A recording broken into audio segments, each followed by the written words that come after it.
What's going on, everybody? Welcome back to Blamwagon. My accountant just informed me that we actually don't have it in the budget for a skit this month. So there's not going to be one. If you want to support the channel, hit the GoFundMe link in the description below. Yeah, I don't know, title card. Usually I put some music here that I'm rocking with. Like, I don't know. Cannot Twilight, the zeitgeist, roll like fried rice and tempura shrimp, temporary pimp, don't remember them, just canary yellow gym, jumping out the fucking gym,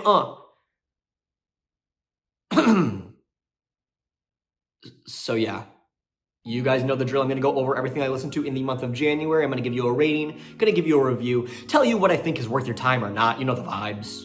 As always, if you like what you are seeing, give me a like, give me a comment, share, subscribe if you want to see more content just like this. Without further ado, let's get into our first album, that being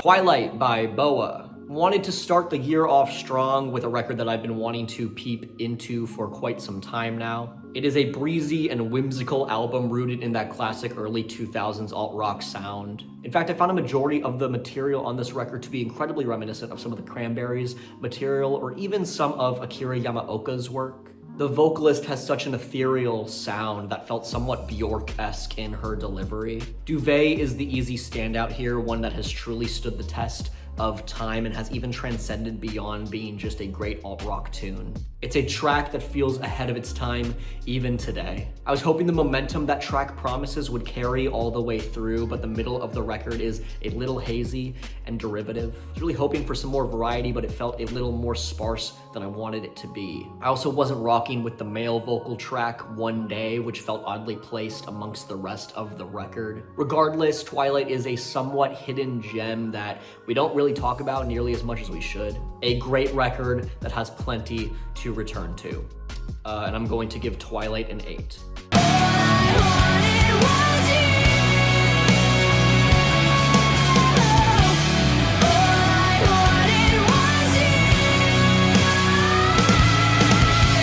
Next, I listened to Brand New Eyes by Paramore. I've been on a Paramore kick recently, returning to classic records like Riot and After Laughter, as well as some of Hayley Williams' solo material that I've been digging quite a bit. Somehow, I'd never tapped into Brand New Eyes, which is surprising considering it's regarded as their best record. And I can report back that I agree. It seemingly has their greatest hits, with The Only Exception and All I Wanted, 2 tracks that I hold to an unbelievably high regard. Careful was also a surprising standout to me, a track that has slowly crept its way up to becoming one of my favorites in their entire discography. Brand New Eyes is Paramore's grittiest, saddest record by far, opting for more dirtier and more aggressive guitar licks over catchy, bubbly pop tunes. It's simply a sound that I admire more, and to top it off with Hayley Williams' ever dynamic and always impressive vocal delivery, we've got a hit on our hands. I stand by my take that she's got one of the most iconic and influential voices of the 20th century, and Brand New Eyes is an absolute heater from front to back. I'm kicking myself that it took as long as I did to get to it, and I'm loving this one quite a bit. I'm gonna give Brand New Eyes an 8.5. There's a starman waiting in the sky.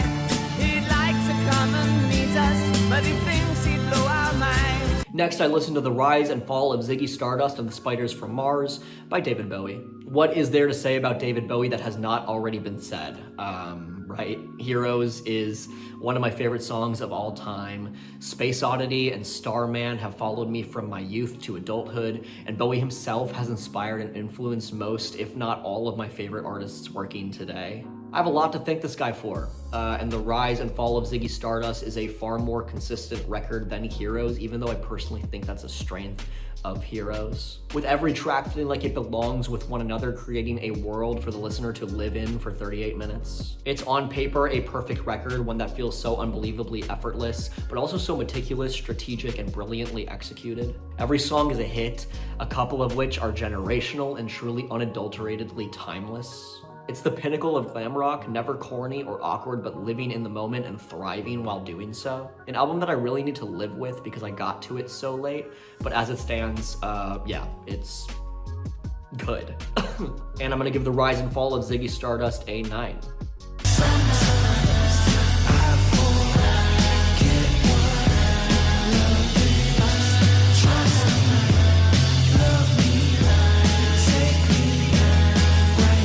Next, I listened to Don't Be Dumb by A$AP Rocky. After an uneventful and agonizing 6-year rollout, Don't Be Dumb is finally here, and I'm feeling okay about it. Admittedly, I've never been the biggest Rocky fan. I love the guy's vibe, and I'll always appreciate a feature out of him, but as for his solo material, it's never not been hit or miss in my eyes. Long Live A$AP and At Long Last A$AP are solid records, albeit inconsistent and messy ones. And I didn't really rock with Testing from 2018, even if I admired some of the more experimental waves he was riding in that era of his music. Don't Be Dumb continues that trend of pushing the limits of what his trap sound was by incorporating different elements of neo-psychedelia, pop, and even alt-rock on occasion. At times, this experimentation works, but not always. STFU sounds like a wannabe Death Grips B-side that stumbles in its execution, and Air Force Black DeMarco struggles to balance its aggressive verses with its out-of-place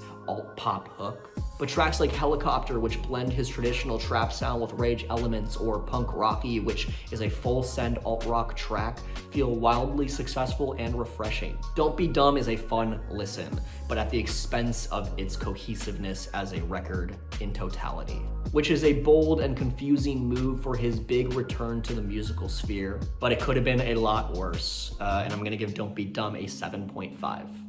Yes, baby, yes, yes, baby, yes, yes, baby, yes, baby, yes, yes, baby, yes, yes, baby, yes. Next, I listened to Locket by Madison Beer, which is as generic as they come. I went into the record not expecting much, truthfully, just another influencer turned pop star riding off of the dancey electropop waves that Charlie XCX, Pink Panthers, and even Rebecca Black made over the last couple of years. The record gave me that same bitter taste in my mouth that Addison Rae record did from last year, both being projects that aren't really doing anything all that interesting outside of existing in a pop bubble that is safe and locked into this era of music. Cursed to a legacy of staying culturally irrelevant due to them existing inherently behind the curve of their more successful, bolder, experimental inspirations. The songwriting is incredibly generic, and the production sounds like a mere echo of records that have done similar things, but better. Can't see myself returning to this record anytime soon, even if some of it is somewhat catchy in bits and pieces. And I'm gonna give Locket a 5.5.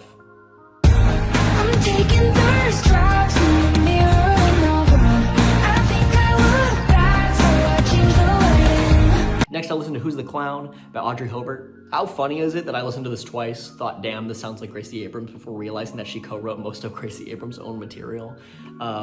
It's a cute, charismatic indie pop record that's not gonna knock your socks off or blow you away, but has enough little tricks and surprises to warrant a listen. Right off the bat, the record is far more engaging than any of Gracie Abrams' solo material, by not taking itself nearly as seriously, which inherently gives it more charm and character. Audrey's personality really shines through here for better and for worse. The songwriting is pretty childish and rudimentary, and the Disney Channel-esque production is also just fine, although I do really love when there's an explosive saxophone outro on a track like Thirst Trap, or an alt-rock guitar breakdown near the end of a track like Chateau. These fun moments give you a reason to return to these tracks, even if they're a little unremarkable on paper. I'm excited to see what Audrey does from here on out, because even if some of the material here is a little cringe, it's inarguably authentic and a pretty good time. And I'm gonna give Who's the Clown a 7.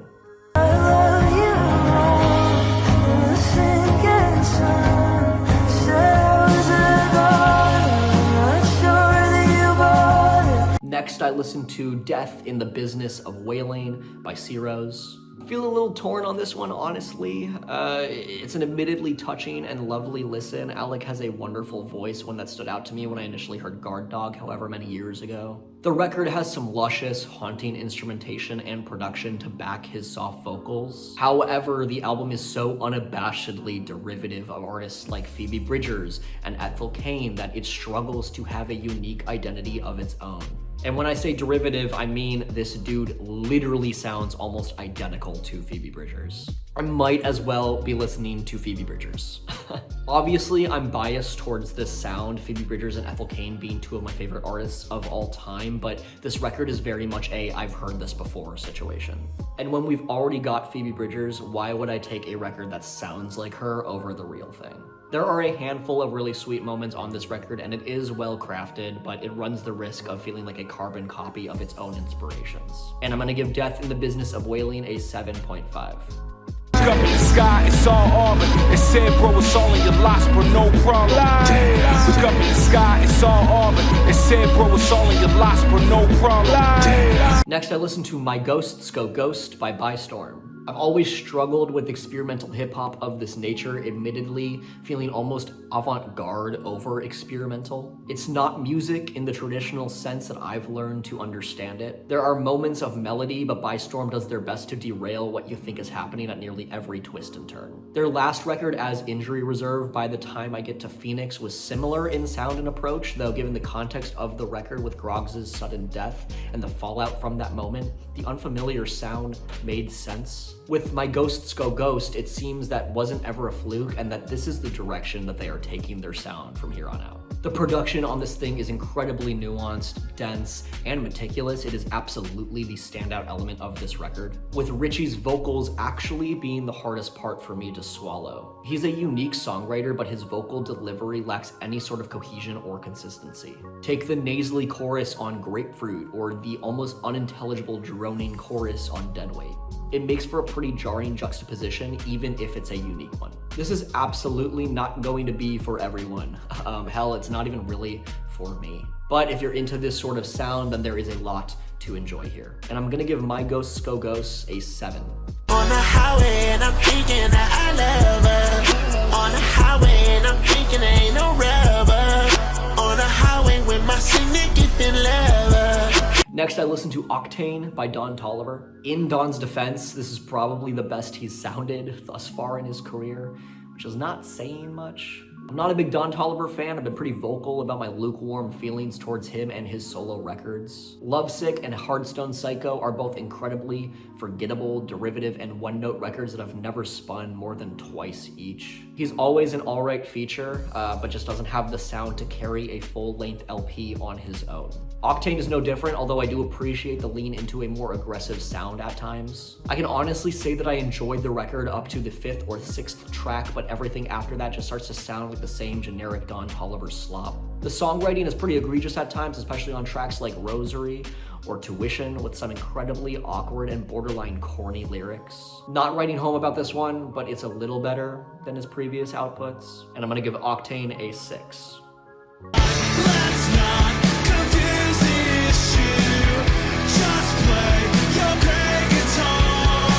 We both know that they can't fix you. And lastly, I listened to I Used to Go to This Bar by Joyce Manor. I'm seeing Joyce Manor in a couple of months and I've always dug their vibe, so I went into this record with an open mind. I was honestly bummed to find how generic, biteless, and unimpressive the record as a whole was. Joyce Manor ditches the emo-adjacent, grittier pop-punk sound for a safer indie rock aesthetic that falls into the background more often than not. Nothing on the track list comes anywhere close to having the same level of edge or momentum as a Constant Headache or a Catalina Fight song. I've always given the band shit for not knowing how to make a song over 2 minutes, and that criticism remains true here. These tracks come and go before they're even given a chance to develop any semblance of an identity. One of the most meh releases of January. Even if this album was a bit of a dud, I'm still excited to see them live soon. And I'm gonna give I Used to Go to This Bar a 6. And oh goddamn, that's everything that I listened to in the month of January. What did you listen to? Let me know in the comments below. Give me a holler if I missed anything. As always, if you like what you're seeing, give me a like, give me a comment, share, subscribe if you want to see more content just like this. I've got a song bracket and a tier list in the works as we speak, so stay tuned for those. They're gonna be a good time. I've been Riley from Blam Wagon. I will see you next time. Fuck.